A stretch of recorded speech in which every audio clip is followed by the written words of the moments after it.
Every September 11th since 2001 has solemnly been marked here. C.C. Lyles.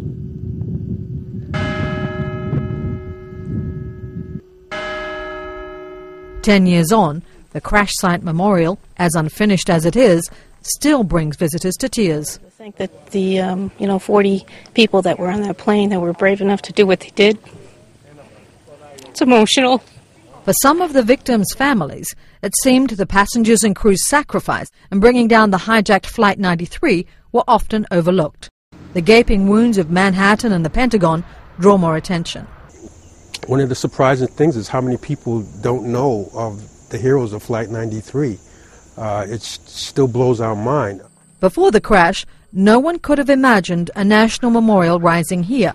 Now, about 150,000 people a year pay a visit. Throughout those years, there's always a constant national, international attention drawn to, really rural Pennsylvania, and then really bringing it down to that small part of rural Pennsylvania, Shanksville. A steady stream of visitors have made the trek to this remote field in western Pennsylvania in the 10 years since Flight 93 crashed. But what has drawn the visitors here is something that's uniquely American. Among the many stories of sorrow and heroism on 9/11, historian Brent said that one of the most incredible is connected to Flight 93. People will come over time to realize that the entire story cannot be told without telling the story that's represented in Shanksville. Already, Glass says, there is deep appreciation by visitors to the democratic tradition, followed by the passengers and crew. You think of how hard that is in that atmosphere of the terror and the mayhem that they were all facing, and they decided to take a vote on what to do. While Shanksville wasn't a target of the 9/11 hijackers, the small community is now irrevocably part of the calamity. I'm a teacher, so I came out to educate my children and to pay respects to other people that were lost. I think this is going to be a place where they can come and think of what happened that day.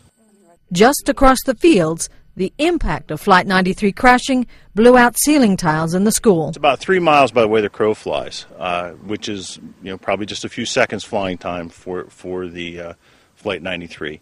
And we were told that the school was in the flight path. If it didn't go down where it did, the school possibly could have been hit. The final resting place of the passengers and crew of United Airlines Flight 93 remain untouched inside the memorial.